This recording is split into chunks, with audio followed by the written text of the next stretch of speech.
Okay.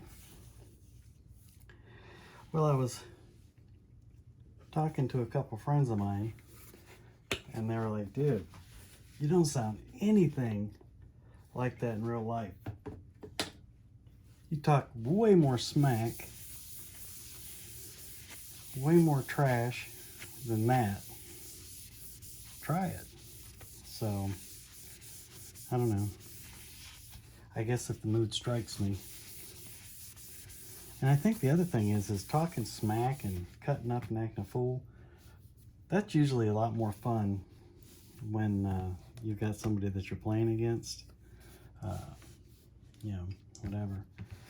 So, Abby, what today's little thing is going to be about is, in addition to cleaning the keyboard on this, I'm getting ready to put it up on eBay. Just got the OS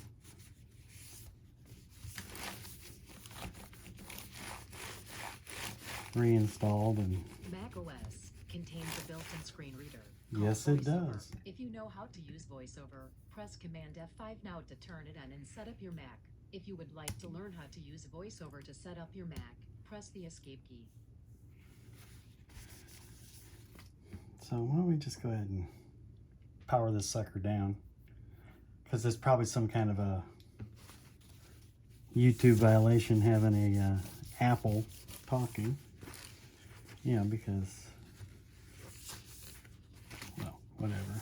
Maybe not. Okay, so, yeah, that's some nasty right there. We come around here, off screen. It's not like you're missing anything. I'll probably get more likes and views if my mug's not on the screen, so I apologize if you can't hear me.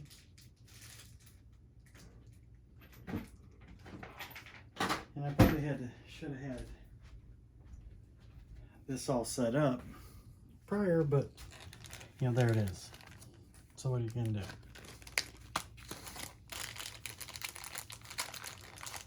So I just about broke all the corners off of my guitar picks. Trying to get something that wasn't supposed to be removed with these was what I was trying to use them for. So,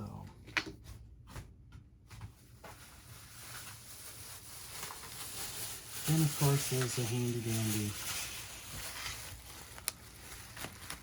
replacement keys. When you order these, they come on a adhesive sheet, and then you just peel off the ones that you want, and it would look like we're going to need the S, the T, the L, M and N, C. And it don't look like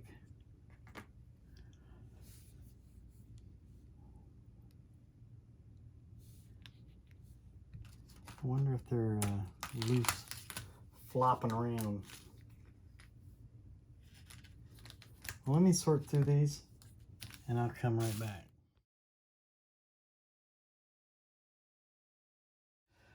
Well, I thought it was recording. Turns out it was not. And I've already replaced the C, the S, and the T, and the L. And I'm using my handy dandy, super safe and totally recommended little bitty flat blade. Actually, no, it's not. Like I was saying, you can jack these things up in a hurry if you're impatient and you're getting too big of a hurry to get it done. So also, I was trying to, let me see if I can get that back in there. Right here, there's this pin and that pin, and that pin. And that correlates on these. You can see, I hope, that this is open and open, and this is like a U shape, okay, like a hook on both of them on the bottom. Okay, so when you take these off, what you're trying to do is put enough pressure on it to get the thing to come up so that you can unhook it. Okay, you're not trying to rip the thing off, you're just trying to unclip it. And then once you get it up and a little bit loose, this is why I didn't cut my fingernails, is I knew this one and the next video I'm going to do were coming. And so then you just kind of pull up on it. Now sometimes you kind of got to go that way with it. Sometimes it's just kind of popping it up. Whichever way works.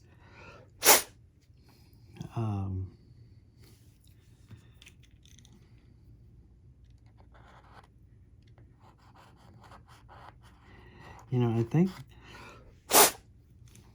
a lot of the problems with these butterfly keyboards is that the junk that gets down underneath them is what jacks them up so they don't work so much.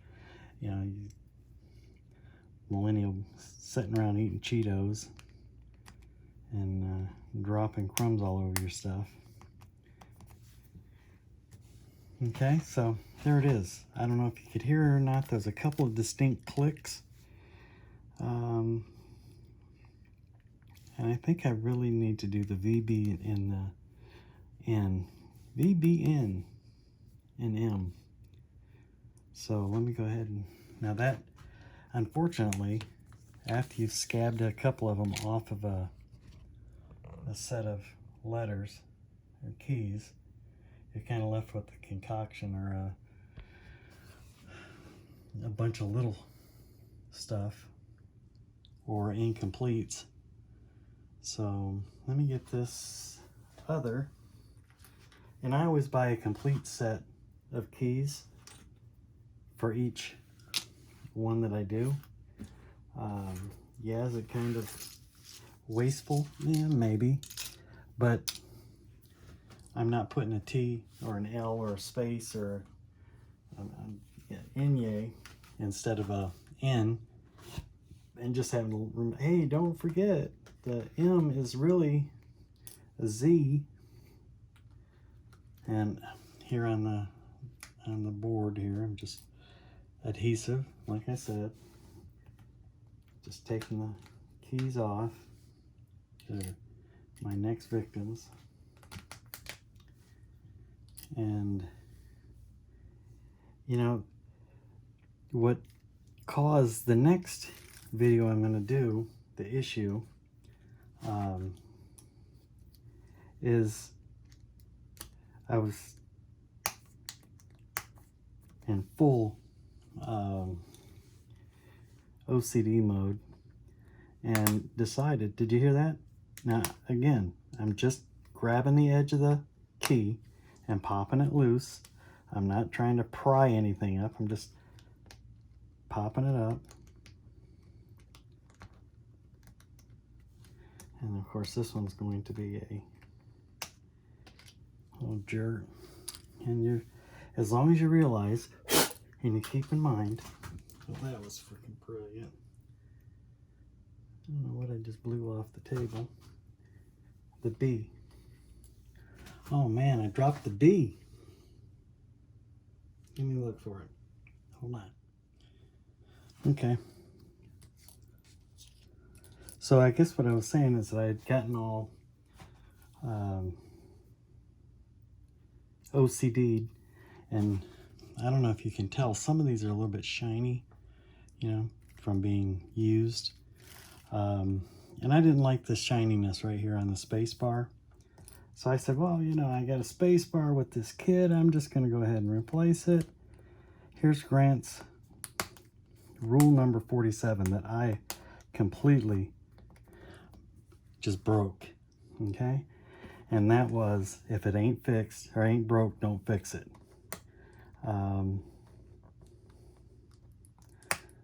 Don't go looking for problems, okay? Did you hear it snapping? If you do it right, you're not gonna hurt nothing. They're made to come off, they're replaceable. And when it, you need something that's got a little bit of a point on it. Oh, plus I used a box cutter to take it off. And these little pins here, you think there's a bunch of small pins there? Under there, there's like 20 of them, okay? And I broke about 10 of them off. So I had to buy an entire replacement for that assembly. And that'll be my next little video. Yeah, I didn't learn anything last time I blew the crap all over the floor. And again, it's a J on the bottom, just a straight snap on the top, and you just put them on here. Kind of get them in that bottom part and have them snap. Okay, you can feel it seat. You just push it down. Okay, now see what I mean by the little shininess on the keys? Now, if you take the light off of it, the keys are fully there. Okay, if there was any rubbed out anything, I'd be replacing them. But like I said, this is a used laptop. When I got it, you should have seen the crap that was in the fan underneath when I took the back off and cleaned it up. So yeah, you've just seen replacing keys on a laptop, a MacBook Pro. This is a 13-inch. And for this instance, I'm using 91% isopropyl alcohol, or isopropanol. When you go to the store, you can either get 75%, 70%, or the 90, 91, 92, whatever percent. I always get the 90% because that's less water, and that means it's a lot more volatile. And being a lot more volatile does what? That's right. Like you think I'm drowning the keys right now with fluid, I'm actually not. And it volatilizes off really quickly, and it's far less issues evaporating and, you know, potentially causing any issues with the logic board or the keyboard, the stuff on the back. And again, I wouldn't just go soaking the crap out of these things with alcohol. Basically about the same amount as like a lens cleaner. Foldable wipe that you get in a kit. You can use that. I just don't happen to have them, but I do have a big old bottle of alcohol. And I wouldn't get really super aggressive with the screen either. You know, it's kind of, it gets weird about getting jacked around. Take that little handy dandy stash here.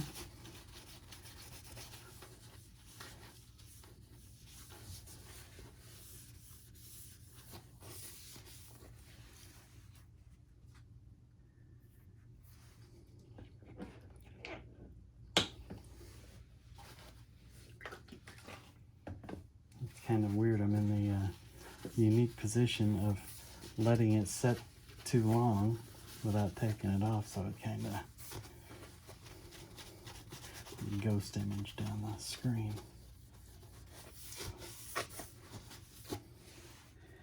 And there you have it, folks. Proof's in the pudding. As soon as we spark this little sucker up. And there it goes. So now you've had your first little lesson, or your 50th, or your 27th, or I really don't care how many you've had. You just had another one. Lesson on how to replace the keys. butterfly keys on a MacBook Pro with the touch bar and the ID. Learned something on one of the other ones that was really a high-end units that I was going to try to fix, and it was going to cost me like $1,700 for one in parts. Yeah, how does that work? And then the other one was like $650, and then labor and all that stuff. So I was, between the two of them, I was going to be into them for $2,500, and I'm like, oh hell no. So I parted them out and sold them on eBay, and guy sold one of them. They both had bad logic boards. Now, why it's so difficult for them to come up and say, hey, motherboard? Oh no, it's a logic board. So there it is, brand new fresh install, and I'll be getting this all finished up and putting it on eBay. The guy told me that I sold the logic boards to. macOS contains a built-in screen reader called VoiceOver. Please stop. If you know how to use Please VoiceOver, stop. press Command F5 now.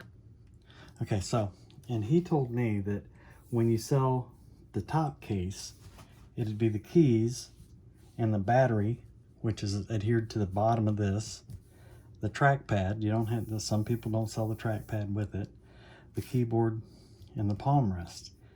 He was like very insistent that I sell him the touchpad, this little deal right here. Okay.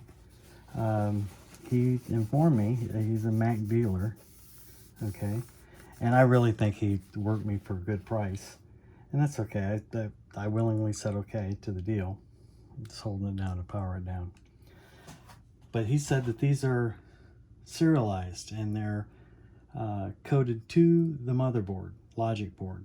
And that when you sell a logic board, if it's got a Touch ID with an Apple product, that needs to be removed and sold with it. So, learned something.